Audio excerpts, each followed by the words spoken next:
ಈ ಸಮಾರಂಭದಲ್ಲಿ ಪಾಲ್ಗೊಂಡಿರ್ತಕ್ಕಂಥ ನನ್ನ ಸುದೀರ್ಘ ರಾಜಕಾರಣದಲ್ಲಿ ಅನೇಕ ಸಹಾಯಗಳನ್ನ ಹೃದಯಪೂರ್ವಕವಾಗಿ ಸಹಾಯ ಮಾಡಿರ್ತಕ್ಕಂಥ ಇಲ್ಲಿ ಕೂಡಿರ್ತಕ್ಕಂಥ ಎಲ್ಲ ಶ್ರದ್ಧೆಯ ತಾಯಂದ್ರೆ, ಹಿರಿಯರೇ, ಬಂಧುಗಳೇ, ಯುವ ಮಿತ್ರರೇ,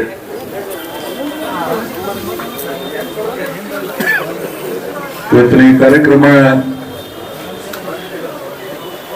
ಜೊತೆಗೆ ನಮ್ಮೆಲ್ಲರಿಗೂ ಒಂದು ವಿಶೇಷವಾದಂತ ಹೃದಯಕ್ಕೆ ತಾಗತಕ್ಕಂತ ಒಂದು ಕಾರ್ಯಕ್ರಮ ಅಂತ ನಾನು ಭಾವಿಸಿಕೊಂಡಿದ್ದೀನಿ. ಇಲ್ಲಿ ಅನೇಕ ಜನ ನನ್ನ ಆತ್ಮೀಯರು ಬಹಳ ಹೃದಯ ಸ್ಪರ್ಶಿ ತಮ್ಮ ಮಾತುಗಳನ್ನು ಆಡಿದ್ದಾರೆ. ಇಡೀ ಪ್ರಕ್ರಿಯೆಯಲ್ಲಿ ಪ್ರಾರಂಭದಿಂದ ಇವತ್ತಿನವರೆಗೆ ಸಹಾಯವನ್ನು ಮಾಡಿದ್ದಾರೆ. ಕಳೆದ 2 ದಿನಗಳಿಂದ ನನ್ನ ರಾಜೀನಾಮೆ ಪತ್ರವನ್ನು ಸಲ್ಲಿಸಿದ ನಂತರ ಈ ರಾಜ್ಯದ, ಈ ದೇಶದ ಅನೇಕ ನಾಯಕರುಗಳು, ಅನೇಕ ಜನ ಮಠಾಧೀಶರುಗಳು, ಅನೇಕ ಜನ ನನ್ನ ಆತ್ಮೀಯ 20-23 ಜನ ಶಾಸಕ ಮಿತ್ರರು, ಸಚಿವರುಗಳು ನನ್ನ ಮನೆಗೆ ಬಂದು ಆತ್ಮಸ್ಥೈರ್ಯ ತುಂಬತಕ್ಕಂಥ ಒಂದು ಕಾರ್ಯವನ್ನು ಮಾಡಿದ್ದಾರೆ. ಅವರೆಲ್ಲರಿಗೆ ನಾನು ಈ ಸಂದರ್ಭದಲ್ಲಿ ಅಭಿನಂದನೆಗಳನ್ನ ಸಲ್ಲಿಸಬೇಕಾಗ್ತದೆ.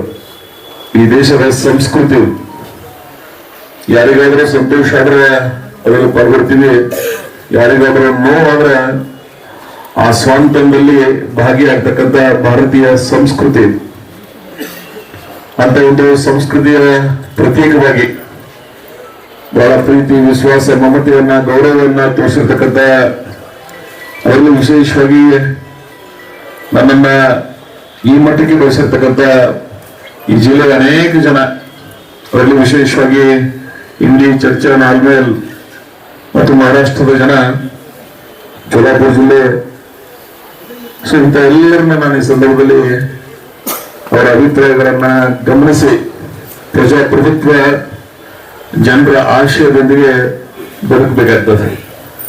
ಇದು ನಮ್ಮ ಸ್ವಂತಿಕೆ ಇರೋದಿಲ್ಲ. ಇಲ್ಲಿ ಶಾಸಕ ಸ್ಥಾನ, ಸಂಸದ ಸ್ಥಾನ ಪ್ರಜಾಪ್ರಭುತ್ವ ಭಾಗ. ಅದು ಜನರ ಕೊಟ್ಟಿರ್ತಕ್ಕಂಥ ಅಧಿಕಾರ, ಅದು ಜನರ ನಿರ್ಣಯವನ್ನ ಗೌರವಿಸಬೇಕಾಗುವುದು ಪ್ರಜಾಪ್ರಭುತ್ವದ ಮೊದಲನೇ ಆಶಯ. ನಾನು ಅದನ್ನ ತಿಳ್ಕೊಂಡು ಪ್ರಭುತ್ವದಿಂದ ನನ್ನ ಸುದೀರ್ಘ ರಾಜಕಾರಣವನ್ನ, ಅದರಲ್ಲಿ ವಿಶೇಷವಾಗಿ ಕಾಂಗ್ರೆಸ್ ಪಕ್ಷ ಸದೃಢ ಸಂದರ್ಭದಲ್ಲಿ ಈ ತಾಲೂಕಿನ ಜನ ನನ್ನ ಕುಟುಂಬಕ್ಕೆ ಸಹಾಯವನ್ನು ಮಾಡಿದ್ದಾರೆ, ಅವಕಾಶವನ್ನು ಕೊಟ್ಟಿದ್ದಾರೆ, ಆಶೀರ್ವಾದ ಮಾಡಿದ್ದಾರೆ. 1986ರ ಜಿಲ್ಲಾ ಪರಿಷತ್ನಿಂದ ಪ್ರಾರಂಭಗೊಂಡು 2026 40 ವರ್ಷಗಳು, 4 ದಶಕಗಳು, 4 ಜಿಲ್ಲಾ ಪಂಚಾಯತಿ ಮತ್ತು 4 ಶಾಸನಸಭೆ ಚುನಾವಣೆಯಲ್ಲಿ ನನ್ನ ಕುಟುಂಬಕ್ಕೆ ಒಂದು ಆಶೀರ್ವಾದ ಮಾಡಿದ್ದಾರೆ, ಸಹಾಯ ಮಾಡಿದ್ದಾರೆ, ಉಪಕಾರ ಮಾಡಿದ್ದಾರೆ. ಇಂಥ ಅನೇಕ ಜನ ನಮ್ಮ ಮಧ್ಯದಲ್ಲಿ ಗೊತ್ತಿಲ್ಲ. ಸಹಾಯ ಮಾಡಿರ್ತಕ್ಕಂಥ ಅನೇಕ ಹಿರಿಯರು, ಅವರೆಲ್ಲರೂ ನಾನು ಸ್ಮರಿಸಿಕೊಂಡು ಈ ಸುದೀರ್ಘ ರಾಜಕಾರಣದ ಪ್ರಯಾಣದಲ್ಲಿ ಅನೇಕ ಸಂತೋಷಗಳನ್ನು ಕಂಡಿದ್ದೀನಿ, ಅಷ್ಟೇ ನೋವುಗಳನ್ನ ಕಂಡಿದ್ದೀನಿ. ನಾನು ಅದರ ಸಮನ್ವಯತೆಯಿಂದ ರಾಜಕಾರಣ ಮಾಡ್ತಕ್ಕಂಥ ವರ್ಗಕ್ಕೆ ಸೇರಿದೀವಿ. ನಾವು ಪ್ರಜಾಪ್ರಭುತ್ವದ ತಳದ ಮೇಲೆ ಗಾಂಧೀಜಿಯವರ ಶಾಂತಿಯ ಮಂತ್ರದೊಂದಿಗೆ ರಾಜಕೀಯ ಬೆಳವಣಿಗೆಯನ್ನು ಕಂಡಿದ್ದೀವಿ. ಡಾಕ್ಟರ್ ಬಾಬಾ ಸಾಹೇಬರ ಸರ್ವರಿಗೂ ಸಮಪಾಲು ಸಮಬಾಳು ಸೈದ್ಧಾಂತಿಕ ನಿಲುವುಗಳನ್ನು ಇಟ್ಟುಕೊಂಡು ರಾಜಕಾರಣ ಮಾಡಿರ್ತಕ್ಕಂಥ ವರ್ಗಕ್ಕೆ ನಾವು ಸೇರಿದ್ದೀವಿ. ಪ್ರಜಾಪ್ರಭುತ್ವದ ಮೂಲ ಸ್ವರೂಪನೇ ಅದು. ಈ ದೇಶ ಸ್ವಾತಂತ್ರ್ಯದ ನಂತರ ರಾಮರಾಜ್ಯದ ಕನಸನ್ನು ಕಂಡಿದ್ರು ನಮ್ಮ ಪೂರ್ವಜರು. ಚುನಾಯಿತ ಪ್ರತಿನಿಧಿಗಳು ಪ್ರಾಮಾಣಿಕತೆಯಿಂದ, ದಕ್ಷತೆಯಿಂದ ಪ್ರದೇಶದ ಅಭಿವೃದ್ಧಿಗಾಗಿ ತಮ್ಮ ಹಗಲುಗಳನ್ನು ಶ್ರಮಿಸಬೇಕಾದಂತಹ ಒಂದು ಸಂಸ್ಕೃತಿಯ ಸಂದೇಶವನ್ನು ನೀಡಿ ಹೋಗಿದ್ರು. ಆ ಎಲ್ಲ ಹುತಾತ್ಮರು ಆ ತಳದ ಮೇಲೆ ರಾಜಕಾರಣ ಮಾಡಬೇಕಾದ ತಮ್ಮೆಲ್ಲರ ಮುಖ್ಯ ಭಾಗ ಆಗಬೇಕು. ನಾನು ಸ್ವಲ್ಪ ಮಟ್ಟಿಗೆ ಅದರಲ್ಲಿ ಬಹಳ ಪ್ರಾಮಾಣಿಕವಾದಂತಹ ರಾಜಕಾರಣವನ್ನ ಈ ಭಾಗದಲ್ಲಿ ಮಾಡಿದ್ದೀನಿ. ಈ ಭಾಗದ ಅಭಿವೃದ್ಧಿಗಾಗಿ ಅನೇಕ ಕಾರ್ಯಗಳನ್ನ ದಶಕಗಳಿಂದ ಉಳಿದ ಕೆಲಸಗಳನ್ನು ಮಾಡಿರ್ತಕ್ಕಂಥ ಸಂತೃಪ್ತಿ ನನಗಿದೆ. ಎಲ್ಲಕ್ಕಿಂತ ಮುಖ್ಯವಾಗಿ ಜನರ ಹೃದಯದಲ್ಲಿ ನನಗೊಂದು ಸ್ಥಾನ ಕೊಟ್ಟಿದ್ದಾರೆ. ಅನೇಕ ಜನ ನೊಂದ ಬೆಂದ ಅನೇಕ ವರ್ಗಗಳು ನನಗೆ ಸಹಾಯವನ್ನು ಮಾಡಿವೆ. ನನ್ನ ಜೀವನದ್ದಕ್ಕೂ ಅದನ್ನ ಸ್ಮರಿಸುವಂತ ರಾಜಕಾರಣ ಮಾಡಿದ್ದೀನಿ. ಅಧಿಕಾರ ಮುಖ್ಯ ಅಲ್ಲ, ಜನರ ಪ್ರೀತಿ ವಿಶ್ವಾಸ ಮುಖ್ಯ ಅಂತಕ್ಕಂಥ ವಿಚಾರವನ್ನು ಇಟ್ಟುಕೊಂಡು ರಾಜಕಾರಣವನ್ನ ಮಾಡಿರ್ತಕ್ಕಂಥ ವರ್ಗಕ್ಕೆ ನಾವು ಸೇರಿದ್ದೀವಿ. ಸೊ ಈ ಭಾಗದಲ್ಲಿ ಪಕ್ಷವನ್ನ ಮೀರಿ ನನಗೆ ಸಹಾಯ ಮಾಡಿರ್ತಕ್ಕಂಥ ಅನೇಕ ಆತ್ಮೀಯರು ನಾವೆಲ್ಲ ಅವರನ್ನ ಸಮೀಪದಿಂದ ಕಂಡಿದ್ದೀವಿ. ಸೊ ಒಟ್ಟಾರೆ ಈ ಭಾಗದ ರಾಜಕಾರಣ ಮೇಲ್ಪಂಕ್ತಿ ಹಾಕುವಲ್ಲಿ ನಾವೆಲ್ಲ ಶ್ರಮಿಸಿದೀವಿ. ಈ ವಿಧಾನಸಭಾ ಕ್ಷೇತ್ರ ಪ್ರತಿಸ್ತಕ್ಕಂಥ ಅನೇಕರು ಈ ಭಾಗದಲ್ಲಿ ಒಳ್ಳೆ ಕಾರ್ಯಕ್ರಮಗಳನ್ನು ಅವರು ಮಾಡಿದ್ದಾರೆ. ನನ್ನ ಜೊತೆ ಹೆಚ್ಚಿಗೆ ಅವಕಾಶ ಸಿಕ್ತು. ಕೆಲವು ಮುಖ್ಯಮಂತ್ರಿಗಳ ಸಮೀಪದಲ್ಲಿ ಇರೋದ್ರಿಂದ ಸ್ವಲ್ಪ ಹೆಚ್ಚಿಗೆ ತರ್ತಕ್ಕಂಥ ಒಂದು ಅವಕಾಶ ನನಗೆ ಭಗವಂತ ಒದಗಿಸಿಕೊಟ್ಟಿದ್ದ ಅದನ್ನ ನಾನು ಪ್ರಾಮಾಣಿಕವಾಗಿ ಈ ಭಾಗಕ್ಕೆ ಒದಗಿಸ್ತಕ್ಕಂಥ ಪ್ರಯತ್ನವನ್ನು ಮಾಡಿದ್ದೀನಿ. ವಿಶೇಷವಾಗಿ ಶೈಕ್ಷಣಿಕವಾಗಿ ಈ ಭಾಗ ಮುಂದುವರಬೇಕು, ಸಂಸ್ಕಾರದಿಂದ ಬರಬೇಕು ಅಂತ ಹೇಳಿ, ಹಾಗೆ ನೀರಾವರಿ, ಶುಗರ್ ಫ್ಯಾಕ್ಟರಿ, ಅನೇಕ ಸ್ಥಳೀಯ ಸಂಸ್ಥೆಗಳು, ಅನೇಕ ಅಭಿವೃದ್ಧಿ ಕಾರ್ಯಕ್ರಮಗಳು, GTTC ಅಂತ ಕಾಲೇಜುಗಳು, ಮುಂದಿನ ಭವಿಷ್ಯಕ್ಕೆ ಅದು ಪ್ರಾರಂಭಗೊಂಡ ನಂತರ ಗೊತ್ತಾಗ್ತದೆ ಮುಂದಿನ 16 ವರ್ಷಗಳ ನಂತರ. ಸೊ ಅದು ಅನೇಕ ಕಾರ್ಯಕ್ರಮಗಳನ್ನು ಮಾಡಿದ್ದೀವಿ. ನನಗೆ ಸಂತೋಷ, ನೆಮ್ಮದಿ ಎಲ್ಲ ಇದೆ. ಅದು ಎಲ್ಲವನ್ನ ಹೇಳಿ ಕೊನೆಗೆ ಇವತ್ತೇನೆ ಈ ವಿಚಾರಕ್ಕೆ ನಾವು ಇಲ್ಲಿ ಕೂಡಿದ್ದೀವಿ. ನಾನು ಶಾಂತೇಶ್ವರನ ನಗರದಲ್ಲಿ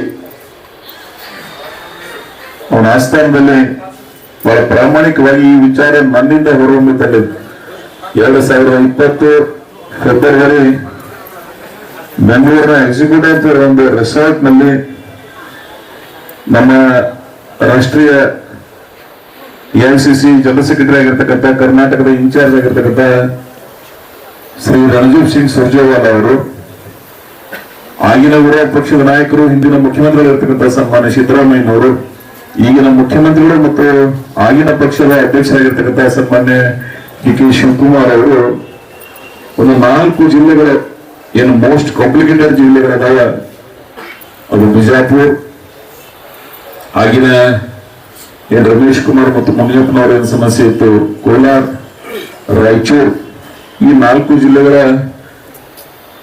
ಆಯೋಗ ಕೆಲವು ನಮ್ಮ ತೋರಿ ಕರೆದಿದ್ರು. ಸೊ ನಮ್ಮ ಜಿಲ್ಲೆಗೆ ಅವತ್ತು 3 ಜನ ಶಾಸಕರು ನಾವು 3 ಮಂದಿ ಕರೆದು 1-to-1 ಮೀಟಿಂಗ್ ಮಾಡಿ ಅವರಾಗೆ ನನಗೆ ಹೇಳಿದ್ರು, ಇಡೀ ಕುಟುಂಬ ಕಾಂಗ್ರೆಸ್ ಪಕ್ಷದಲ್ಲಿ ನೀವೆಲ್ಲ ಬಹಳ ಬದ್ಧತೆಯಿಂದ ರಾಜಕಾರಣವನ್ನು ಮಾಡಿದ್ರಿ. ಮುಂದಿನ ಸಲ ಸರ್ಕಾರ ಅಧಿಕಾರಕ್ಕೆ ಬರ್ತಕ್ಕಂಥ ವಾತಾವರಣ ನಿರ್ಮಾಣ ಆಗಿದೆ. ನಿಮ್ 3 ಮಂದಿಗೂ ಈಕ್ವಲಿ ಪವರ್ ಶೇರ್ ಮಾಡ್ತೀವಿ ಅಂತಕ್ಕಂಥ ಮಾತನ್ನ ಸುರ್ಜೇವಾಲಾ ಅವರು ನನಗೆ ಮಾತು ಕೊಟ್ಟಿದ್ರು. ಆ ಒಂದು ವಿಚಾರದಿಂದ ಇದನ್ನ ಅವತ್ತು ಮಳಿಕೆಯನ್ನ ಹೊಡೆದ್ರು. ನಾನು ಇಡೀ ಚುನಾವಣೆ ಪ್ರಚಾರ ಸಭೆಯಲ್ಲಿ ಸಹಿತ ಬಹಳ ಜನ ನನ್ನ ಆತ್ಮೀಯರು ಆ ವಿಷಯವನ್ನ ಪ್ರಸ್ತಾಪ ಮಾಡಿದ್ದಾರೆ. ಅದರ ಪ್ರಯುಕ್ತನೇ ನಮ್ಮ ನಾಯಕಿ ಪ್ರಿಯಾಂಕಾ ಗಾಂಧಿ ಅವರು ಚುನಾವಣೆ ಪ್ರಚಾರ ಕೊನೆ ಹಂತಕ್ಕೆ ಬಂದಿದ್ದು. ಸನ್ಮಾನ್ಯ ಸುರ್ಜೇವಾಲಾ ಅವರು ಸನ್ಮಾನ್ಯ ರಾಜಕಾರಣದಲ್ಲಿ ನಾನು 2 ಚುನಾವಣೆ ಮಾಡ್ತೀನಿ, ಒಂದು ಒಳಗಿನವ್ರ ಜೊತೆಗೆ ಮಾಡ್ತೀನಿ, ಒಂದು ಹೊರಗಿನವ್ರ ಜೊತೆಗೆ ಮಾಡ್ತೀನಿ. ಅದೇ ನನಗೇನು ಹೊಸದು ಇಲ್ಲ, ಮತ್ತು ಆ ಧೈರ್ಯ ಶಕ್ತಿ ನಿಮ್ಮ ಆಶೀರ್ವಾದದಿಂದ ಆ ಧೈರ್ಯನೂ ದೇವರು ನನಗೆ ಕೊಟ್ಟಿದ್ದಾನೆ. ಅದು ನೋಡ್ತೀನಿ, ನಾನು ಅದಕ್ಕೆ ಬಹಳ ದೊಡ್ಡದಲ್ಲ. ಆದ್ರೆ ಇವರಿಗೆ ಸಂಕಷ್ಟದಾಗೂ ಸಹಿತ ನಾನು ಸಹಾಯ ಮಾಡುವಂತ ಸಂದರ್ಭ ಬಂದಾಕ್ರೆ 1996-97 ಯಾರಿಗೆ ಸಂಸದರಾಗಿ ಮಾಡ್ತಕ್ಕಂಥ ಅವಕಾಶ ಬಂದಿತ್ತು, ಬಹಳ ಪ್ರಾಂಜಲ ಮನಸ್ಸಿನಿಂದ ಸಂಸದನಾಗಿ ಮಾಡಿದ್ದೀನಿ. 2018 ಇನ್ನೊಬ್ಬರಿಗೆ ಸಚಿವರಾಗಿ ಮಾಡ್ತಕ್ಕಂಥ ಅವಕಾಶ ಬಂತು, ಬಹಳ ಗಟ್ಟಿ ಧ್ವನಿಯಿಂದ ಅವ್ರಿಗೆ ಸಚಿವ ಮಾಡಿದ್ರು. 2023 ಯಾರಿಗೆ ಟಿಕೆಟೇ ಸಿಗಂಗಿದ್ರು ಅವರಿಗೆ ಬಹಳ ಪದ್ಧತಿಯಿಂದ ಅವ್ರಿಗೆ ಕೊಡಲಿಲ್ಲ ಅಂದ್ರೆ ನಾನು ಟಿಕೆಟ್ ಹೋಗಲ್ಲಪ್ಪ ಅಂತ ಹೇಳಿ ನಿರ್ಣಯ ಮಾಡಿ ಟಿಕೆಟ್ ಕೊಡ್ಸಿದ್ರು. ಅದು ಇವತ್ತು ಅವರೆಲ್ಲ ಏನ್ ಮಾಡಿದಾರೆ ಅನ್ನೋದು ಆ ಶಾಂತೇಶ್ವರ ಬಿಟ್ಟಿರ್ತೀನಿ. ಎಸ್.ಎಂ. ಪಾಟೀಲ್ ಹೇಳ್ದಂಗೆ ಯಾರು ನನಗೆ ಇಷ್ಟು ಸುದೀರ್ಘ ಕಟ್ಟಿದಾರ ಅವ್ರ ತಮ್ಮಗಳು MLC ಮಾಡಿ ನಾನು ಟಿಕೆಟ್ ಕೊಡ್ಸಿನ ಮತ್ತೆ ಬರೀ ಇಲ್ಲಿ ಹೊಂಟಾಕ್ಸಿಲ್ಲ. ಸಿದ್ದರಾಮಯ್ಯ ಸಾಹೇಬ್ ಹಿಂಗ್ ನೋಡಿದ ಇವ್ರು ಪರವಾಗಿ ಬಂದು ಹೇಳಕತ್ತಾರತ್ತೆ. ಅನಿವಾರ್ಯ ಬೇಡಕತ್ತಾರ ಕೂಡ್ರಿ ಅಂತೇಳಿ. ಇಲ್ಲೇ ನೋಡಿ ಯಾವ ಹೋಟೆಲ್ ಅಮರ ಹೋಟೆಲ್ದಾಗ ಫಂಕ್ಷನ್ದಾಗ ಇವರು ಅಣ್ಣ ತಮ್ಮ ಎಲ್ಲ ಇಟ್ಕೊಂಡು ಕೂತಿದ್ರು. ನಾನು ಹೇಳಿದೆ ನಿಮ್ಮಂತವ್ರು ಕಟ್ಕೊಂಡು ರಾಜಕಾರಣ ಮಾಡಂಗಿಲ್ಲ ವೇದಿಕೆ ಮೇಲೆ. ಅಲ್ಲಿ ನಿಂತಾರಲ್ಲ ಅವರ ಕಟ್ಕೊಂಡು ರಾಜಕಾರಣ ಮಾಡ್ತಕ್ಕಂಥ ಸಂಸ್ಕೃತಿ ರಾಜಕಾರಣ ಮಾಡಿ ಅಂತ ಹೇಳಿ ಚೆನ್ನಾಗಿ ಗೊತ್ತಾರ. ನಿಮ್ಮಂತವ್ರು ಎಷ್ಟು ಬಂದ್ರೆ ಏನು ಮಾಡ್ಲಿಕ್ಕೆ ಸಾಧ್ಯ ಇಲ್ಲ. ನಾನು ಮೊದಲು ನೋಡಿನ ಮುಂದೆ ನೋಡ್ತೀನಿ. ಅದಕ್ಕೆ ಶಕ್ತಿ ತುಂಬಿದವ್ರು ಯಾರು ಅಂದ್ರೆ ನನ್ನ ತಾಲೂಕಿನ ಮಹಾಜನತೆ ಅಭಿಮಾನದಿಂದ. ಅದಕ್ಕಾಗಿ ನಿಮಗಾಗಿ ನಾನಿವತ್ತೇನು ನಿರ್ಣಯವನ್ನು ಮಾಡಿದ್ದೆ, ಇದು ನಿಮಗೆ ಅನುಕೂಲ ಆಗ್ತದೆ ಅಂತಕ್ಕಂಥ ಭಾವನೆ ನಮ್ಮ ಜನರಲ್ಲಿ ಮೂಡಿದೆ. ಅದಕ್ಕೆ ನಾನು ನನ್ನ ನಿರ್ಣಯವನ್ನ ಬದಲಾವಣೆ ಮಾಡಬೇಕು ಅಂತಕ್ಕಂಥ ವಿಚಾರದಿಂದ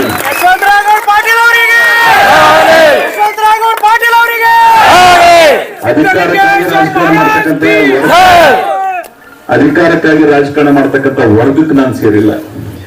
ಹಾಗಿದ್ರೆ 2023 ಸರ್ಕಾರ ರಚನೆ ಆದ ನಾನು ನಿಗಮ ಮಂಡಳಿ ಒಂದು ಬಸ್ ನಿಗಮ ಮಂಡಳಿ ಕೊಡ್ತೀನಿ ಅಂತ ಬಂದಿದ್ರಿ.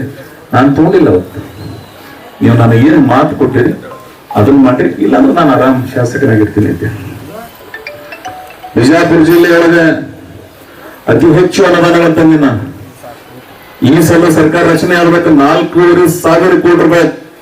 ಜುಲೈ 14ನೇ ತಾರೀಕಿಗೆ ಈಗಿನ ಮುಖ್ಯಮಂತ್ರಿಗಳಿರ್ತಕ್ಕಂಥ ಅವತ್ತಿನ ನೀರಾವರಿ ಸಚಿವರಾಗಿರ್ತಕ್ಕಂಥ ಡಿ ಕೆ ಶಿವಕುಮಾರ್ ಅವ್ರನ್ನ, ನಮ್ಮೆಲ್ಲರ ಜನನಾಯಕರಾಗಿರ್ತಕ್ಕಂಥ ಮಾಜಿ ಮುಖ್ಯಮಂತ್ರಿಗಳಿರ್ತಕ್ಕಂಥ ಸಿದ್ದರಾಮಯ್ಯ ಅವ್ರನ್ನ ಕರ್ಕೊಂಡೆ ಕಾರ್ಯಕ್ರಮ ಮಾಡಿದೇವಿ. ಅಭೂತಪೂರ್ವ ಕಾರ್ಯಕ್ರಮ.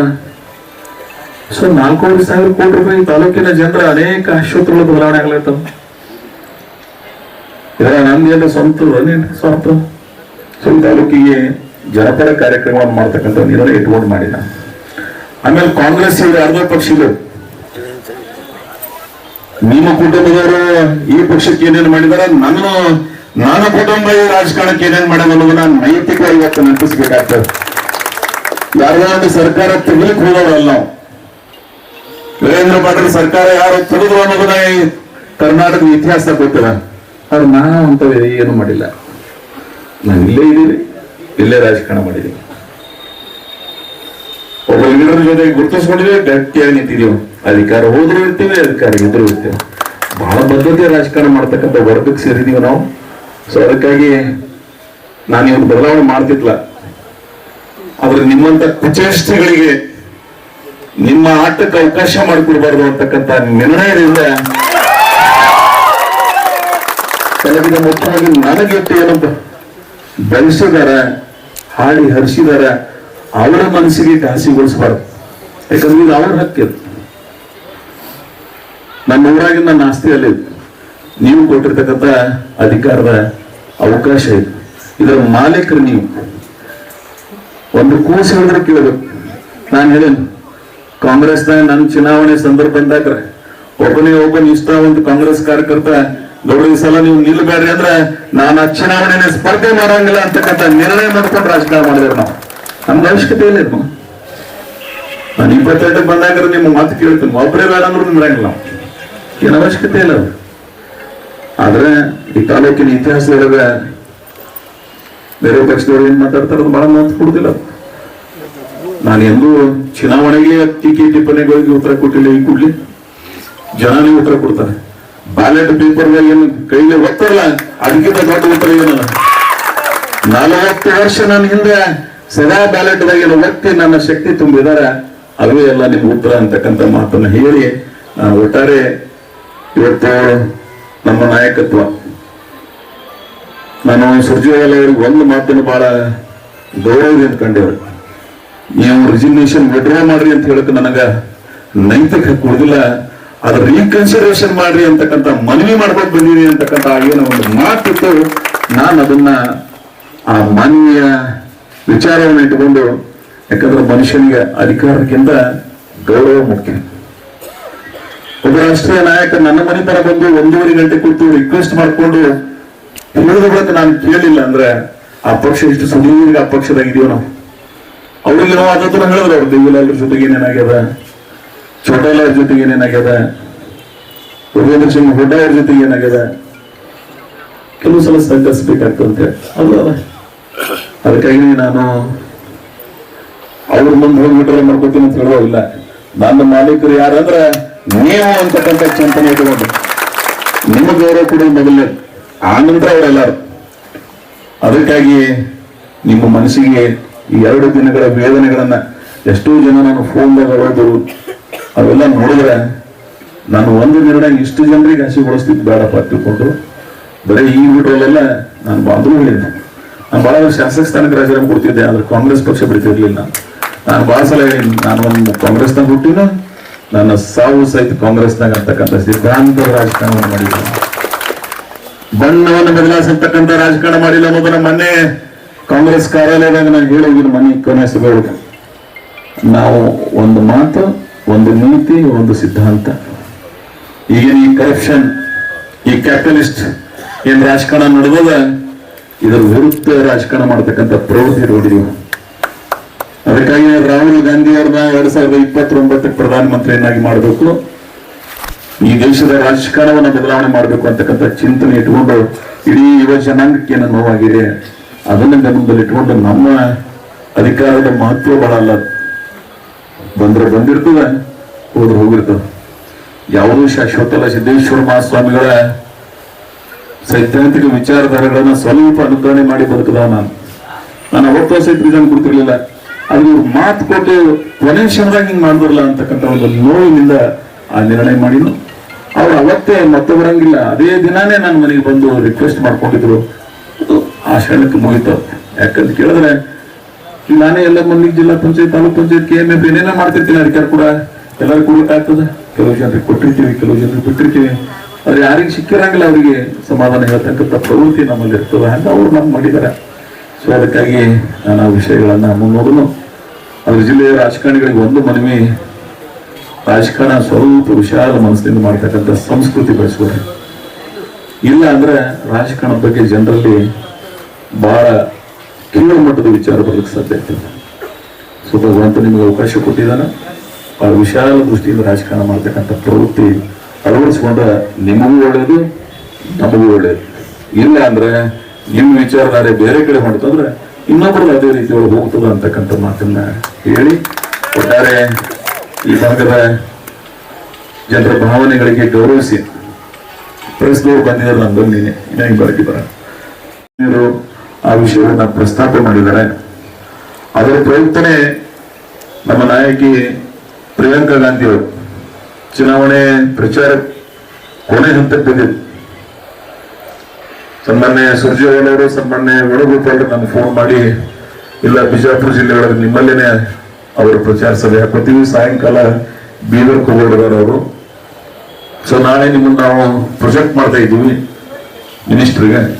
ಅದಕ್ಕೆ ಅವ್ರು ಬಂದು ಹೋದ್ರೆ ನಿಮಗೆ ಉಪಯೋಗ ಆಗ್ತದೆ ಅಂತಕ್ಕಂಥ ಅವ್ರ ಏನೋ ಒಂದು ಮಾತಿತ್ತು. ನಾನು ಅದನ್ನ ಪ್ರಾಮಾಣಿಕವಾಗಿ ತಗೊಂಡು ಆ ಕಾರ್ಯಕ್ರಮ ಆಯೋಜನೆ ಮಾಡಿದ್ದೀವಿ. ಆ ಕಾರ್ಯಕ್ರಮದ ಹಿಂದಿನ ದಿನ ಏರಿಯಲ್ ಪರ್ಮಿಷನ್ ಎಲ್ಲ ಕಡೆ ಸಮಸ್ಯೆ ಕ್ರಿಯೇಟ್ ಆಗಿತ್ತು. ಅವರು ಸನ್ಮಾನ್ಯ ಸುರ್ಜೇವಾಲ ಅವರು ಮತ್ತು ಸಲೀಂ ಅಹಮದ್ ಅವರು ಆ ಇಡೀ ರಾತ್ರಿ ಪ್ರಯತ್ನ ಮಾಡಿ ಅವತ್ತು ಅವರಿಗೆ ಇಲ್ಲಿ ಬರ್ತಕ್ಕಂಥ ಒಂದು ಅವಕಾಶ ಮಾಡಿಕೊಟ್ಟು ನಾವು ನೀವೆಲ್ಲರೂ ಕೂಡ ಕಾರ್ಯಕ್ರಮ ಯಶಸ್ವಿಯನ್ನಾಗಿ ಮಾಡಿದ್ವಿ. ಪ್ರಿಯಾಂಕಾ ಗಾಂಧಿ ಅವರು ನಮ್ಮ ಜಿಲ್ಲೆಗೆ ಎಲ್ಲಾದ್ರೂ ಬಂದಿದ್ರೆ ಅದು ನಮ್ಮ ವಿಧಾನಸಭಾ ಕ್ಷೇತ್ರಕ್ಕೆ ಬಂದಿದ್ದಾರೆ. ನಾನು ಅದಕ್ಕಾಗಿ ನಮ್ಮ ಗೆಲುವಿಗೆ ಗಾಂಧಿ ಕುಟುಂಬದ ಕೊಡುಗೆನೂ ಕಾರಣ ಅನ್ನೋದನ್ನ ನಾನು ಇವತ್ತು ಅದನ್ನ ನೆನಪಿಸ್ಕೋಬೇಕಾಗ್ತದೆ. ಹಾಗೆಯೇ ಅನೇಕ ಜನ ರಾಜ್ಯದ ನಾಯಕರು, ಸನ್ಮಾನ್ಯ ಸಿದ್ದರಾಮಯ್ಯನವರು ಸಹಿತ ಪ್ರಜಾಧ್ವನಿ ಯಾತ್ರೆಯನ್ನ ಮಾಡಿದ್ರು. ಅವ್ರಿಗೂ ತಾವು ಅಭೂತಪೂರ್ವ ಕಾರ್ಯಕ್ರಮವನ್ನು ಮಾಡಿದೀವಿ. ಅದರ ನಂತರ ಚುನಾವಣೆ ಆಯ್ತು. ಚುನಾವಣೆಯಲ್ಲಿ ನಿಮ್ಮೆಲ್ಲರ ಆಶೀರ್ವಾದದಿಂದ 3ನೇ ಬಾರಿಗೆ ಗೆಲ್ಲಿಸ್ತಕ್ಕಂಥ ಒಂದು ಅವಕಾಶ ನೀವು ಮಾಡಿಕೊಟ್ರಿ. ಹಾಗೆ ಇವತ್ತು ಸರ್ಕಾರ ರಚನೆ ಆದ ನಂತರ ಅವ್ರು ನಮ್ಮ ಕರೆದು ಕೇಳ್ಬೇಕಾದ್ರೆ ನಾವು ಹೇಳಿದ್ವು, ನೀವೇನ್ ಮಾತು ಕೊಟ್ಟಿದ್ರೆ ಅದನ್ನು ಉಳಿಸ್ಕೊಡಿ ಅಂತ ಹೇಳಿ. ಅವತ್ತು ಅವ್ರು ಏನ್ ಹೇಳಿದ್ರು, ಇಲ್ಲ ಪಾರ್ಲಿಮೆಂಟ್ ಎಲೆಕ್ಷನ್ ಅದ, ಇಬ್ಬರಿಗೆ ಅವಕಾಶ ಮಾಡಿಕೊಡ್ತೀವಿ, ಮುಂದಿನ ಬಂದಾಗ 2.5 ವರ್ಷದ ನಂತರ ಮಾಡ್ತೀವಿ ಅಂತ ಹೇಳಿ ಮಾತು ಕೊಟ್ಟಿದ್ರು. ನಾನು ಅದನ್ನ ಆಯ್ತಪ್ಪ, ಅನಿವಾರ್ಯ ರಾಜಕಾರಣದಾಗ ಇವೆಲ್ಲ ಒಪ್ಕೋಬೇಕಾಗ್ತದಂತೆ ಒಪ್ಕೊಂಡಿವಿ. ಕೊನೆಗೆ ಮಾನ್ಯ ಸರ್ಕಾರ ಅಧಿಕಾರ ಹಸ್ತಾಂತರ ಸನ್ಮಾನ್ಯ ಸಿದ್ದರಾಮಯ್ಯನವರ ಮುಖಾಂತರ DK ಶಿವಕುಮಾರ್ ಅವರಿಗೇನು ಅಧಿಕಾರ ಹಸ್ತಾಂತರ ಆದ ನಂತರ ಹೊಸ ಮಂತ್ರಿಮಂಡಲ ರಚನೆ ಆಗ್ತಕ್ಕಂಥ ಸಂದರ್ಭ ಬಂತು. ಅವತ್ತ ನಾನು ಅವ್ರಿಗೆ ಕೇಳಿದೆ, ನೀವು ಇವತ್ತೇನು ನನಗೆ ಮಾತು ಕೊಟ್ಟಿದ್ರೆ ಅದನ್ನ ನೆನಪಿಸಿ ಅವರು ಅದನ್ನ ಇಲ್ಲ ನಾನು ಈ ಸಲ ಮಾಡ್ಕೊಟ್ಟಿದ್ರೆ ಮಾತು ಕೊಟ್ಟದ್ದು 3 ಜನತೆ ಕರ್ನಾಟಕದಲ್ಲಿ, ಒಂದು ಸೌತ್ ಹಾಸನ್ ಜಿಲ್ಲೆಯೊಳಗೆ ಶಿವಲಿಂಗೇಗೌಡರಿಗೆ, ಒಂದು ಬೆಳಗಾವಿ ಜಿಲ್ಲೆಯ ಸಾಮಾನ್ಯ ಸಚಿವರಾಗಿರ್ತಕ್ಕಂಥ ಲಕ್ಷ್ಮಣ್ ಸವದಿ ಅವರಿಗೆ, ಮತ್ತು ನಿಮಗ ಅಂತೇಳಿ ಅವ್ರು ಹೇಳಿದ್ರು, ಆಯ್ತು ನೀವು ಮಾಡಿಕೊಡಿ ಅಂತ ಹೇಳಿದ್ರು. ಆದ್ರೆ ಇವತ್ತು ಅವರು ಕೊನೆ ಹಂತದೊಳಗೆ ಇಂದಿನ ಶುಕ್ರವಾರ ದಿನ ಸಾಯಂಕಾಲ 5:15 ಏನು ಮೀಟಿಂಗ್ ರಾಹುಲ್ ಗಾಂಧಿ ಅವರು, ಸಾಮಾನ್ಯ ಮಲ್ಲಿಕಾರ್ಜುನ್ ಖರ್ಗೆ ಅವರು, ವೇಣುಗೋಪಾಲ್ ಅವರು, ಸುರ್ಜೇವಾಲಾ ಅವರು ಕೂಡಿ ಒಂದು ಮೀಟಿಂಗ್ ಮಾಡಿದ್ರು. ಆ ಮೀಟಿಂಗ್ ಮುಗಿದ ನಂತರ ನನಗೆ ಅವರು ಒಂದು ಸಂದೇಶ ಕೊಟ್ಟು ಇವತ್ತು ನಿಮ್ಗೆ ಕ್ಲಿಯರ್ ಮಾಡಿದ್ದೀವಿ ಅಂತ ಹೇಳಿ. ಆಮೇಲೆ ಸನ್ಮಾನ್ಯ ಮುಖ್ಯಮಂತ್ರಿಗಳು ವಿಧಾನಸಭೆ ಕೆಂಡಲ್ ಹನುಮಂತ ಗೇಟ್ನಲ್ಲಿ ನನಗೆ ಭೇಟಿಯಾಗಿ ನಾನು ಅವ್ರು ಕೂಡಲೇ ವಿಧಾನಸೌಧವರೆಗೂ ಎಲ್ಲ ಹೈಕಮಾಂಡ್ದವರು ಸೀರಿಯಸ್ ಆಗಿ ನಿನ್ನ ಪರವಾಗಿದ್ದಾರೆ, ಚಾನ್ಸಸ್ ಆರ್ ಬ್ರೈಟ್ ಅಂತೇಳಿ ಅವರು ಹೇಳಿದರು. ಮಾಜಿ ಮುಖ್ಯಮಂತ್ರಿ ಸಿದ್ದರಾಮಯ್ಯನವರು ಸಹಿತ ಇಲ್ಲ ನಾನು ಲಿಸ್ಟ್ನಾಗ ಈ ಸಲ ನಿಮ್ಗೆ ಕೊಟ್ಟಿದ್ದೀನ, ನಿಮ್ದು ಆಗುವ ಸಾಧ್ಯತೆಗಳು ಹೆಚ್ಚಿಗಲ್ಲ ಅಂತಕ್ಕಂಥ ಮಾತನ್ನ ಅವರು ಹೇಳಿದರು. ರವೀಂದ್ರ ಪ್ರಸಾದ್ ಅವರು ಸಹಿತ ಇಲ್ಲ ಈ ನಿಮ್ಮ ಒಡಂಬಡಿಕೆ ನನಗೆ ಮಾಹಿತಿ ಇದೆ, ವಿಶೇಷವಾಗಿ ವೇಣುಗೋಪಾಲ್ ಅವರು, ಸುರ್ಜೇವಾಲಾ ಅವರು ನಿಮ್ಮ ಮಾತು ಕೊಟ್ಟದನ್ನ ನನ್ನ ಮುಂದೆ ಹೇಳಿದ್ದಾರೆ, ಅದಕ್ಕಾಗಿ ನಿಮ್ಮ ಚಾನ್ಸಸ್ ಏನು ಸಮಸ್ಯೆ ಇಲ್ಲ ಅಂತ ಅವರು ಹೇಳಿದರು. ಸೊ ಇವರು ಇಂಪಾರ್ಟೆಂಟ್ 3 ಜನ ನಮ್ಮಲ್ಲಿ. ಇನ್ನು ಮೇಲೆ ಖರ್ಗೆ ಸಾಹೇಬರು, ಸುರ್ಜೇವಾಲಾ ಅವರು, ವೇಣುಗೋಪಾಲ್ ಅವರು, ರಾಹುಲ್ ಗಾಂಧಿ ಅವರು. ಸೊ ಇಷ್ಟೆಲ್ಲ ಬೆಳವಣಿಗೆ ನಡೆದ ನಂತರ ಕೊನೆಯ ದಿನ ಅವರನ್ನು ಡ್ರಾಪ್ ಮಾಡಿದ್ದಾರೆ. ಕಾರಣಗಳು ನಮಗೂ ಅರ್ಥ ಆಗ್ತದೆ. ಸೋಷಿಯಲ್ ಇಂಜಿನಿಯರಿಂಗ್ ಮಾಡಬೇಕಾಗ್ತದೆ, ಎಲ್ಲ ಸಮುದಾಯಗಳನ್ನ ಬ್ಯಾಲೆನ್ಸ್ ಮಾಡಬೇಕಾಗ್ತದೆ. ಆದ್ರೆ ಅವರು ವಿಧಾನ ಮಾಡ್ತೀನಿ ಅಂತ ಹೇಳಿ ಏನ್ ಮಾಡಿಲ್ಲ, ಅದು ನೋವಾಗಿದೆ. ನಾನು ಸಚಿವ ಸ್ಥಾನ ಕೂಡದೇ ಇರದೆ ಅಂತನ ನೋವಾಗಿಲ್ಲ. ನೀವು ಮಾತು ಕೊಟ್ಟು ಫೈನಲ್ ಸ್ಟೇಜ್ದಾಗ ಯಾಕೆ ಡ್ರಾಪ್ ಮಾಡಿದ್ರಿ ಅಂತಕ್ಕಂಥ ನೋವಿನಿಂದ, ಮಾತಿಗೆ ಬದ್ಧತೆಯಿಂದ ನಡ್ಕೊಂಡಿಲ್ಲ ಅಂತಕ್ಕಂಥ ಒಂದು ವಿಚಾರದಿಂದ ನಾನು ಅವತ್ತು ನೇರವಾಗಿ ನನ್ನ ರಾಜೀನಾಮೆ ಪತ್ರವನ್ನ ನಾನು ಅವ್ರಿಗೆ ಮೊದಲೇ ಹೇಳಿದ್ದೆ, ನೀವು ಈ ಸಲ ನಮಗೆ ಅವಕಾಶ ಕೊಡಲಿಲ್ಲ ಅಂದ್ರೆ ನನಗೆ ಬೇರೆ ಮಾರ್ಗ ಇಲ್ಲ, ನಾನು ಅನಿವಾರ್ಯವಾಗಿ ಈ ಕೊನೆಯ ನಿರ್ಣಯ ಮಾಡ್ಬೇಕಂತ ಹೇಳಿ ಅವ್ರಿಗೆ ಮೊದಲೇ ಹೇಳಿ, ಅವತ್ತು ಸಹಿತ ನಾನು ರಾಜೀನಾಮೆ ಕೊಡೋಕ್ಕಿಂತ ಪೂರ್ವದೊಳಗೆ ಮುಖ್ಯಮಂತ್ರಿಗಳನ್ನ, ಹಿಂದಿನ ಮುಖ್ಯಮಂತ್ರಿಗಳನ್ನ, ಏನು ವರಿಷ್ಠರು ಇವರಿಗೆ ಗಮನಕ್ಕೆ ತಂದೆ ನನ್ನ ರಾಜೀನಾಮೆ ಪತ್ರವನ್ನ ಕೊಟ್ಟಿದ್ದೀನಿ. ರಾಜೀನಾಮೆ ಪತ್ರ ಕೊಟ್ಟ ನಂತರ ಬಹಳ ಜನ ನೀವೆಲ್ಲ ಪ್ರತಿಭಟನೆಯನ್ನ ಶಾಸಕರ ಭವನದಲ್ಲಿ ಮಾಡಿದ್ರಿ, ನಾನು ನೀವೇನೇ ಕರೆದು ಮಾಡುತ್ತೇನೆ, ಅರಮನೆಗೆ ಹೋಗಿದ್ದೆ. ನಾನು ಮನೆಗೆ ಹೋದ ನಂತರ ಬಹಳ ಜನ ಶಾಸಕರುಗಳು, ಆಳಂದ್ BR ಪಾಟೀಲ್ರು, ವಿನಯ್ ಕುಲಕರ್ಣಿ ಅವರು ಬಂದರು.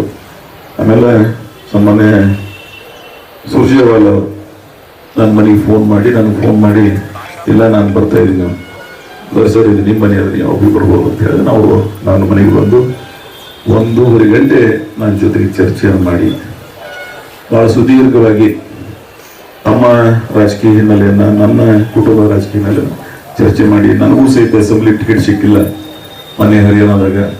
ಬಟ್ ಅನಿವಾರ್ಯ ನಾವು ಸಹಕರಿಸಬೇಕಾಗ್ತದೆ. We are real Congress family, Congress man. ನಾವು ನೀವೆಲ್ಲ ಇಡೀ ಈ ಒಂದು ಪಕ್ಷದಾಗ ಬೆಳೆದಿದ್ದೀವಿ, ನಾವೆಲ್ಲರೂ ಕೂಡಿನೇ ಕೆಲವು ನೋವುಗಳನ್ನ ಸಹಿಸಿಕೊಳ್ಬೇಕಾಗ್ತಕ್ಕಂಥ ಬಹಳ ಕಳಕಳಿಯ ಮಾತುಗಳನ್ನು ಹೇಳಿದರು. ನಾನು ಜೊತೆಗೆ ವಿನಯ್ ಕುಲಕರ್ಣಿ ನೀವು ನನಗೆ ಮಾತು ಕೊಟ್ಟಿದ್ರು ಏನಿಲ್ಲ, ಮಾತು ಕೊಟ್ಟಿದ್ರು ಮಾತ್ರ ನಾನು ಇದನ್ನು ಕೇಳ್ತೀನಿ, ಕೊಟ್ಟಿಲ್ಲ ಅಂದ್ರೆ ನಾನು ಜೀವನದಾಗ ಎಂದೂ ಸಹಿತ ವಿಷಯ ಪ್ರಸ್ತಾಪ ಮಾಡಂಗಿಲ್ಲ. ಇಲ್ಲ ಅವರಂದ್ರೆ ನಾವು ಮಾತು ಕೊಟ್ಟದ್ದು ಕರೆಯೋದು, ಬಟ್ ಸರ್ಕಮ್ಟನ್ಸ್ ಸನ್ನಿವೇಶಗಳು ಬೇರೆ ಬೇರೆ ನಿರ್ಮಾಣ ಆಗೋದ್ರಿಂದ ನಮಗದನ್ನು ಪೂರೈಸಲಿಕ್ಕಾಗಿಲ್ಲ. ನೀವು ಇದನ್ನು ಸಹಕರಿಸ್ರಿ. ಆಮೇಲೆ ನೀವೇನು ರಿಸೈನ್ ಕೊಟ್ಟಿದ್ರಿ ಅದನ್ನ ರೀಕನ್ಸಿಡರ್ ಮಾಡ್ರಿ, ನಿಮ್ಮನ್ನು ವಿಡ್ರಾ ಮಾಡ್ರಿ ಅಂತ ಹೇಳ್ತಕ್ಕಂಥ ನೈತಿಕ ಜವಾಬ್ದಾರಿ ನನಗೆ ಉಳಿದಿಲ್ಲ. ಆದ್ರೆ ನಾನು ನಿಮ್ಗೆ ರೀಕನ್ಸಿಡರೇಷನ್ ಮಾಡ್ರಿ ಅಂತ ಹೇಳಿ ಹೇಳ್ಕೊಳಕ್ಕೆ ನಿಮ್ಮ ಮನೆಗೆ ಬಂದಿನಂತೆ ನಾವು ಮಾತು ಹೇಳಿದ ನಂತರ ನಮ್ಮ ಕಾಂಗ್ರೆಸ್ ಪಕ್ಷದ ವರಿಷ್ಠರು AICC ಇಂದ ನಮ್ಮ ಕರ್ನಾಟಕವನ್ನ ನೋಡ್ತಕ್ಕಂಥ ಜವಾಬ್ದಾರಿ ಇರ್ತಕ್ಕಂಥ ಒಬ್ಬ ಪ್ರಮುಖ ನಾಯಕ ಮನೆಗೆ ಬಂದು ರಿಕ್ವೆಸ್ಟ್ ಮಾಡೋ ನಂತರ ಏನೇ ಇರಲಿ ಅದನ್ನ ಗೌರವಿಸಬೇಕಾದದ್ದು, ಸಹಕರಿಸಬೇಕಾದದ್ದು ಮನುಷ್ಯ ಧರ್ಮ. ನಾನು ಅವ್ರಿಗೆ ಒಂದೇನು ಮಾತಾಡಿದೆ, ನನ್ನ ಹಿತೈಷಿಗಳ ಜೊತೆಗೆ ಮಾತಾಡ್ತೀನಿ. ವಿಶೇಷವಾಗಿ ಕೊನೆಗೆ ನನಗೆ ಯಾರು ಇಲ್ಲಿ ಮುಗಿಸಿದಾರ ಅವ್ರ ಜೊತೆಗೆ ನಾನು ಮಾತಾಡಿ ನಿಮಗೆ ಜೊತೆಗೆ ಆಮೇಲೆ ನಾನು ಮಾತಾಡ್ತೀನಿ ಅಂತೇಳಿ ಅವ್ರಿಗೆ 4 ದಿನ ನಾನು ಟೈಮ್ ತಗೊಂಡೆ. ಅವ್ರ ನಂತರ ನೆಕ್ಸ್ಟ್ ಡೇ ಮಂತೇಶ್ ಕೌಜಲ್ಗಿ ಅವರು, MY ಪಾಟೀಲ್ರು, ಶ್ರೀನಿವಾಸ್, ಅನಿಲ್ ಚಿಕ್ಕಮೋದು, ಹೀಗೆ ಒಂದು 20-25 ಜನ MLA ಮನೆಗೆ ಬಂದು ಅವರು ಎಲ್ಲರೂ ಸಹಾನುಭೂತಿಯನ್ನು ವ್ಯಕ್ತಪಡಿಸಿದ್ರು. ನಿನ್ನೆ ಬೆಳಗ್ಗೆ ಸೌದಿಯವರು ಬಂದು, ಇಲ್ಲ ನಾವೆಲ್ಲ ಉಪಮುಖ್ಯಮಂತ್ರಿ ಕೆಲಸ ಮಾಡಿದ್ದೀವಿ, ಬೇಕಾದ್ರೆ ನಮ್ಮ ಲಿಂಗಾಯತ ಕೂಟದ ನಾನೇ ರಾಜೀನಾಮೆ ಕೊಡ್ತೀನಿ, ನೀವು ಅದನ್ನ ತಗೋಬೇಕು ಅಂತಕ್ಕಂಥ ಮಾತನ್ನ ಹೇಳಿದ್ರು. ನಾನು ಅಷ್ಟು ಸಣ್ಣವರು, ಅದಕ್ಕೆ ನನಗೆ ಅರ್ಥ ಇರಲಿಲ್ಲ. ಭಗವಂತ ನಿಮಗೆ ಅವಕಾಶ ಕೊಟ್ಟಿದ್ದಾನೆ, ನೀವು ಅದನ್ನ ಚುನಾವಣೆ ಮಾಡಿ. ಅದು ನಿಮ್ಮ 1 ಗಂಟೆ ನಮ್ಮ ಮನೆಯಲ್ಲಿ ಕೂತು ಬಹಳ ವಿಚಾರಗಳನ್ನು ಮಾತಾಡಿ ಅವರು ಹೋದ್ರು. ಲಾಸ್ಟಿಗೆ ಬಾಲಕೃಷ್ಣ ನಿನ್ನ ಮಾಗಡಿ ಸಚಿವರು ಅಂದರೆ ಸಾಯಂಕಾಲ 7 ಗಂಟೆಗೆ ಬಂದು ಅವ್ರ ಜೊತೆಗೆ ಸನ್ಮಾನ್ಯ ಮುಖ್ಯಮಂತ್ರಿಗಳ ಆಗಿರ್ತಕ್ಕಂಥ DK ಶಿವಕುಮಾರ್ ಅವರ ಸೋದರ ಸಂಬಂಧಿ ಡಾಕ್ಟರ್ ರಂಗನಾಥ್ ಕುಣಿಗಲ್ ಅವರು ಬಂದು ಎಲ್ಲ ಮುಖ್ಯಮಂತ್ರಿಗಳು ನಿಮ್ಮ ಜೊತೆಗೆ ಮಾತಾಡ್ತಾರೆ. ಮುಖ್ಯಮಂತ್ರಿಗಳು ನಿನ್ನ ಮಧ್ಯಾಹ್ನದಾಗ 1-2 ಗಂಟೆಗೆ ನನ್ನ ಜೊತೆಗೆ ಮಾತಾಡೋದು. ಆಮೇಲೆ ಸನ್ಮಾನ್ಯ CM ಹಿಂದಿನ ಮುಖ್ಯಮಂತ್ರಿಗಳ ಜೊತೆಗೆ ಅವರಿಗೂ ಇದು ಗಮನಕ್ಕೆ ಬಂದಿದೆ. ಸೊ ಒಟ್ಟಾರೆ ಇನ್ನು ರಾಷ್ಟ್ರೀಯ ನಾಯಕರು ಸಹಿತ ನನ್ನ ಭಾಳ ಜನ ನನ್ನ ಒಡನಾಡಿಗಳೇನು AICC ಅವರ ಅವರು ಎಲ್ಲರೂ ನನಗೆ ಮಾತಾಡೋದ ನಂತರ ಇಲ್ಲ ನಾಳೆ ನನ್ನ ಕಾನ್ಸ್ಟಿಟ್ಯೂನ್ಸಿ ಹೊಂಟಿದ್ದೀನೋ ಅವರ ಭಾವನೆಗಳನ್ನು ಏನಿರ್ತದೋ ತಿಳ್ಕೊಂಡು ನಾನು ನಿಮ್ಮ ಜೊತೆಗೆ ಅಲ್ಲಿ ಕಮ್ ಬ್ಯಾಕ್ ಅಂತ ಹೇಳಿ ಬಂದು ಇವತ್ತು ಈ ಸಭೆಯನ್ನು ಆಯೋಜನೆ ಮಾಡಿದ್ವಿ. ನನಗೆ ಅಧಿಕಾರ ಮುಖ್ಯ ಅಲ್ಲ, ನಂದು ಒಂದೇ ಪ್ರಶ್ನೆ ಏನಂದ್ರೆ, ನೀವು ಯಾಕೆ ಮಾತು ಕೊಟ್ರಿ, ಯಾಕೆ ಮಾತು ತಪ್ಪಿದ್ರಿ? ಮಂತ್ರಿ MLA MP ಯಾವ ಬಹಳ ಮಕ್ಕಳದಲ್ಲ, ಇವು ಯಾವಕ್ಕೂ ಶಾಶ್ವತನೂ ಅಲ್ಲಿ ಆ ಸುದೀರ್ಘ ರಾಜಕಾರಣ ಮಾಡೀನಿ ನಾನು. ಅದ್ರ ಮಾತು ಕೊಟ್ಟು ಮಾತು ಯಾಕೆ ತಪ್ಪಿದ್ರಿ ಅಂತಕ್ಕಂಥ ಒಂದೇ ಪ್ರಶ್ನೆಗಾಗಿ ನಾನು ಅವತ್ತ ಪ್ರತಿಭಟನೆ ರೂಪದಲ್ಲಿ ನನ್ನ ರಾಜೀನಾಮೆ ಪತ್ರವನ್ನು ಸಲ್ಲಿಸಿದ್ದೀನಿ.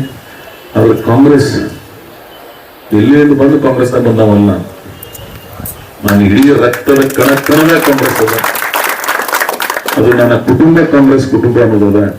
ನನ್ನ ತಂದೆಯವರ ಕಾಲದಿಂದ ನಾನು ಈ ಪಕ್ಷವನ್ನ ಕಟ್ಟಿ ಬೆಳೆಸಿದೀವಿ ನಾವು. ಜಿಲ್ಲಾ ಪಂಚಾಯತ್ ಚುನಾವಣೆ ಇರುವ ಸಂದರ್ಭದಲ್ಲಿ ಆಗಿನ ಕಾಲ ಹೆಗಡೆಯವರು ಮುಖ್ಯಮಂತ್ರಿ ಇದ್ದಾಗ ಇಲ್ಲಿ ಯಾರು ಜಡ್ಪಿ ನಿಂದಲೇ ಆಗಲಿಲ್ಲ ಕಾಂಗ್ರೆಸ್ದಾಗ. ನಮ್ಮ ಫಾದರ್ ನಮ್ಮ ತಂದೆಯವರು ಒಬ್ಬರಿಗೆ ಗೆದ್ದಿದ್ರು, ನಂದು ನಾನು ಒಬ್ಬರಿಗೆ ಗೆದ್ದಿದ್ದು. ನಾವೆಲ್ಲ ಚಲೋ ದಿನಗಳು ನೋಡಿದ್ರಾಗ ಬಂದವರಲ್ಲ, ಕಷ್ಟ ಇದ್ರು ಇದ್ರಾಗಿದ್ದೀವಿ, ಒಳ್ಳೆ ಇದ್ರು ಇದ್ರಾಗಿದ್ದವ್ರು ನಾವು. ಆ ಪದ್ಧತಿ ಆ ರಾಜಕಾರಣ ಇಟ್ಕೊಂಡು ಈ ಪಕ್ಷದಾಗ ಯಾಕೆ ನಾನು ಮುಂದುವರೆದೀನಿ ಅಂದ್ರೆ, ಸೆಕ್ಯುಲರಿಸಮ್ ಐಡಿಯಾಲಜಿ, ಯಾವಾಗ ಐಡಿಯಾಲಜಿ ಇರೋದಿಲ್ಲ ಅವ್ರು ರಾಜಕಾರಣ ಮಾಡ್ಲಿಕ್ಕೆ ಸಾಧ್ಯವಿಲ್ಲ. ಇಲ್ಲಿ ಎಲ್ಲ ಸಮುದಾಯಗಳನ್ನ ಪ್ರೀತಿಯಿಂದ ಕಾಣ್ತಕ್ಕಂಥ ಒಂದು ವ್ಯವಸ್ಥೆ, ಗಾಂಧೀಜಿಯವ್ರನ್ನ ಹಿಡಿದು ನೆಹರು ಅವ್ರನ್ನ ಹಿಡಿದು ಲಾಲ್ ಬಹದ್ದೂರ್ ಶಾಸ್ತ್ರಿ ಅವ್ರು ಏನ್ ಪ್ರಯತ್ನ ಮಾಡಿದಾರೆ, ಅವ್ರು ಯಶಸ್ವಿ ಆಗಿದ್ದಾರೆ. ದೇವರು ಅವ್ರಿಗೆ ಒಳ್ಳೇದು ಮಾಡ್ಲಿ, ಅವ್ರು ಸದಾ ಪ್ರಯತ್ನ ಇದೇ ರೀತಿ ಇರ್ಲಿ. ಅದು ನಾನ್ ನಕಾರಾತ್ಮಕ ಇರಂಗಿಲ್ಲ. ಒಂದ್ ಕ್ಷಣ ಯಾವಾಗ ನಕಾರಾತ್ಮಕ ಭಾವನೆ ಬರ್ತಾರೆ, ಅದು ಶಾಶ್ವತ ನಾನು ಬಳಿ ಇರೋದಿಲ್ಲ. ನಾನು ನಿಮ್ಮಂತಂದವ್ರಿಗೆ MLC ಮಾಡೋರು ಸಹಾಯ ಮಾಡಿನು, MP ಮಾಡಿನು, ಯಾರ್ಯಾರಿಗೂ ಮಂತ್ರಿಗಳು ಮಾಡಿನು, ಇನ್ನೊಬ್ಬರಿಗೆ MLA ಟಿಕೆಟ್ ಕೊಡಿಸಿ MLA ಮಾಡಿನು. ನಾನು ಮತ್ತೆ ಹಿಂಗೆ ಇರೋ ನನ್ನ ಜೀವನದ ಅಚಲ ನಿರ್ಣಯ ಅಂತಕ್ಕಂಥ ಮಾತನ್ನು ಹೇಳಿ ನಾವೆಲ್ಲ ಮಿಸಾಲ್ ಸೌಕರ್ಯ ಅಂತಂದಾಗ ರಾಜಕಾರಣ ಪ್ರಾರಂಭ ಮಾಡಬಹುದು. ಕಾಂಗ್ರೆಸ್ ಸಿದ್ಧಾಂತಗಳನ್ನು ಇಟ್ಟುಕೊಂಡು ರಾಜಕಾರಣ ಮಾಡಿರ್ತಕ್ಕಂಥ ವರ್ಗಕ್ಕೆ ಸೇರಿರ್ತಕ್ಕಂಥವ್ರು ನಾವೆಲ್ಲ. ಅದಕ್ಕಾಗಿ ಗುರುದೇವ್ ಸಾಹೇಬ್ರಂತವ್ರು ನಮ್ಮೆಲ್ಲ ಆದರ್ಶದ ಫಸ್ಟ್ JP ಟಿಕೆಟ್ ಕೊಟ್ಟು ಹೋದವರು ನಮ್ಮ. ಸೊ ಅದಕ್ಕೆ ಆ ವಿಚಾರಧಾರೆಯಿಂದ ಕೆಲವ್ರು ಮಾವಂತವ್ರೆಲ್ಲ ಬಹಳ ಪ್ರೀತಿ ಮಾಡೋದವ್ರದಾರ. ನನಗೆ ಯಾರ ಬಗ್ಗೆನೂ ದ್ವೇಷ ಇಲ್ಲ, ಯಾರ ಬಗ್ಗೆನೂ ಅಸೂಯೆ ಇಲ್ಲ. ಆದ್ರೆ ಹೈಕಮಾಂಡ್ದವ್ರು ನಾವು ಮಾತು ಕೊಟ್ಟಿದ್ರು ಅನ್ನೋಸಂತಂದ ಇದಾಗಿದೆ. ಹೈಕಮಾಂಡ್ದವ್ರು ಬಂದು ನನಗೆ ರೀಕನ್ಸಿಡರೇಷನ್ ಮಾಡೋದು ಒಂದು ಬಳಕ ನಾನು ಅದನ್ನು ಒಪ್ಕೋಬೇಕಾದದ್ದು ಒಬ್ಬ ನಿಷ್ಠಾವಂತ ಕಾಂಗ್ರೆಸ್ಸಿನ ಧರ್ಮ. ಅದಕ್ಕಾಗಿ ನಾನು ಈ ನಿರ್ಣಯವನ್ನು ಮಾಡಿದ್ದೀನಿ. ನೀವೆಲ್ಲರೂ ಕೂಡಿ ನೀವು ಇನ್ನು ಎಂದೂ ಸಹಿತ ಯಾರ ಮನೆ ಬಾಗಿಲಿಗೂ ಯಾವ ಸ್ಥಾನಕ್ಕಾಗಿ ಹೋಗೋದು ಬೇಡ. ನೀವು ಸ್ವಾಭಿಮಾನದಿಂದ ನಮ್ಮ ಮನೆಯೊಳಗೆ ಇರೋನು, ಅಧಿಕಾರ ಬಂದರೂ ಅಷ್ಟೇ ಇರೋನು, ಬರದೇ ಇದ್ರು ಅಷ್ಟೇ ಇರೋನು. ಅದರ ಗೌರವದಿಂದ ಪ್ರೀತಿ ವಿಶ್ವಾಸದಿಂದ ಬದುಕ್ತಕ್ಕಂಥ ವಾತಾವರಣ ಮಾಡಲು. ಈ ಮಂತ್ರಿಗಳು ಯಾರಾಗಲ್ಲ, ಇವ್ರಿಗಿಂತ ಹೆಚ್ಚಿಗೆ ಗೌರವ ನನಗದ. ವಿಧಾನಸಭೆ ಪ್ರಿನ್ಸಿಪಲ್ ಸೆಕ್ರೆಟರಿಗಳು ಇವ್ರ ಫೋನಿಗೆ ವ್ಯಾಲ್ಯೂ ಇರಂಗಿಲ್ಲ, ಅವ್ರು ನಾವೊಂದು ಏನಾರ ಹೇಳಿದೆ ಅಂದ್ರೆ ಅದು ನಿರ್ಣಯಗಳಾಗ್ತಿರ್ತಾವ. So minister is not ultimate, self respect is important. ಆ ಆಡಳಿತದ ಅನುಭವ ನನಗಿರೋದ್ರಿಂದ, ಜನ ಆಕರ್ಷಣೆ ವ್ಯಕ್ತಿತ್ವ ನನಗಿರೋದ್ರಿಂದ, ಕರ್ನಾಟಕ ಮಹಾರಾಷ್ಟ್ರದ ಗೌರವ ಇರೋದ್ರಿಂದ ನನಗೇನಾಗೋದಿಲ್ಲ. ನಾನು ಒಬ್ಬ ಜನಸಾಮಾನ್ಯರ ಮತ್ತು ಕಳೆದಿರ್ತಕ್ಕಂಥ ಒಬ್ಬ ಅತ್ಯಂತ ಕ್ರಿಯಾಶೀಲ ಜನನಾಯಕನಾಗಿ, ಒಬ್ಬ ಶಾಸಕನಾಗಿ, ಒಬ್ಬ ಸೇವಕನಾಗಿ ಈ ಪ್ರದೇಶದ ಸಮಗ್ರ ಅಭಿವೃದ್ಧಿಯ ದೂರದೃಷ್ಟಿಯನ್ನ ನಾನೇ ಬಂದಾಗ ರೋಸಲ ನೋಡ ಸಾವಿರ ಸಂಘದ ಕೂಟದ ಪ್ರಶಂಸೆಗಳನ್ನ ಸಿದ್ದೇಶ್ವರ ಮಹಾಸ್ವಾಮಿಗಳು ಪಾದ ಸ್ಪರ್ಶ ಮಾಡಿದ್ರು, ಇವತ್ತು ಅದಕ್ಕೆ ಬದಲಾವಣೆ ಆಗ್ಯಾದ. ಸೊ ಅಂತ ಅನೇಕ ಕಾರ್ಯಗಳನ್ನು ಮಾಡಿದ್ದೀನಿ ನಾನು. ಜನರ ಹೃದಯದೊಳಗೆ ಶಾಶ್ವತವಾಗಿ ನಿಲ್ಲಿಸ್ತಕ್ಕಂಥ ಪ್ರಯತ್ನ ಮಾಡಿದ್ರು. ಇವತ್ತಿನಿಂದ ಮಂತ್ರಿ ಅಂತಕ್ಕಂಥ ಶಬ್ದ ಎಂದೂ ಯಾವ ರಾಜಕಾರಣದಾಗ ಯಾವ ದಿನಾನೂ ಸಹಿತ ತೆಗಿಬೇಡ್ರಿ. ಯಾಕಂದ್ರೆ ಇಂಡಿ ನಶಿವಿಲ್ಲಿ ಕಾಣಿಸ್ತದೆ. ಇಂಡಿ ಒಳಗೆ ಶಾಸಕರಾದವರು ಮಂತ್ರಿ ಆಗ್ಬೇಕು ಅಂತಕ್ಕಂಥ ಹಣೆ ಬಾರನೆ ಬಂದಿಲ್ಲ. ಅದಕ್ಕೆ ಏನ್ ಮಾಡಕ್ ಸಾಧ್ಯ? ಅದನ್ನ ಬಿಟ್ಟರೆ ಇಲ್ಲ. ಇನ್ನು ಎಂದು 28 ವಿಷಯದಲ್ಲೂ ಮಾತಾಡ್ಬಿಡ್ರಿ. ಇನ್ನು ಒಟ್ಟ ಯಾರಿಗೆ ಭಿಕ್ಷೆ ಕೇಳ್ತಕ್ಕಂಥ ಪ್ರಯತ್ನ ಇರುತ್ತೆ. ಇಂಡಿ ವಿಧಾನಸಭಾ ಕ್ಷೇತ್ರದ ಜನ ಅಧಿಕಾರಕ್ಕಾಗಿ ಭಿಕ್ಷೆ ಬೇಡ್ತಕ್ಕಂಥ ಅವಕಾಶ ನಮಗಿಲ್ಲ. ಕೇಳಬೇಕಾಗಿದ್ದು ನೈತಿಕವಾಗಿ ಕೇಳಿದೀವಿ, ಅವ್ರ ಅವಕಾಶ ಕೊಟ್ಟಿಲ್ಲ, ಅವ್ರಿಗೆ ಒಳ್ಳೇದಾಗ್ಲಿ. ಅದು ಇನ್ನೊಮ್ಮೆ ಅವ್ರಿಗೆ ಭಿಕ್ಷೆ ಬೇಡ್ತಕ್ಕಂಥ ಪ್ರಯತ್ನ ನಮ್ಮಿಂದ ಆಗ್ಬಾರ್ದು. ನಾನು ಎಂದೂ ಸಹಿತ ಯಾರಿಗೆ ಭಿಕ್ಷೆ ಕೇಳಂಗಿಲ್ಲ ಮತ್ತು ಸ್ವಾಭಿಮಾನದಿಂದ ಬದುಕೋನು. ನಾನು ಕೇಳಿದ್ರು ನೀವು ಕೇಳ್ದಂಗೆ, ನೀವು ಕೇಳಿದ್ರು ನಾನು ಕೇಳ್ದಂಗೆ. ನಿಮ್ಮ ಪ್ರತಿನಿಧಿ ನಿಮ್ಮ ಸೇವಕ. ಅದಕ್ಕಾಗಿ ನಿಮ್ಮ ಘನತೆ, ನಿಮ್ಮ ಗಾಂಭೀರ್ಯ, ನಿಮ್ಮ ಗೌರವನ್ನ ಕಡಿಮೆ ಮಾಡ್ತಕ್ಕಂಥ ರಾಜಕಾರಣ ನಾನು ಹಿಂದೂ ಮಾಡಿಲ್ಲ, ಮುಂದೂ ಮಾಡಿಲ್ಲ. ಇಲ್ಲೆಲ್ಲ ಹಿಂದಕ್ಕೆ ಎಂತವ್ರನ್ನ ಶಾಸಕನಾಗಿ ಮಾಡಿರಿ ಅಂತ ಹೇಳಿ ರಾಜ್ಯದಾಗ ಅಂತಿದ್ರು. ಆದ್ರೆ ಇವತ್ತು ಒಬ್ಬ ಒಳ್ಳೆ ಶಾಸಕನಾಗಿ ನೀವು ಮಾಡಿ ಅದಕ್ಕಾಗಿ ಅದಕ್ಕೆ ಇವ್ರೆಲ್ಲ ನಿಷ್ಠಾವಂತ ಕಾಂಗ್ರೆಸ್ ಇದ್ರು. ಇಡೀ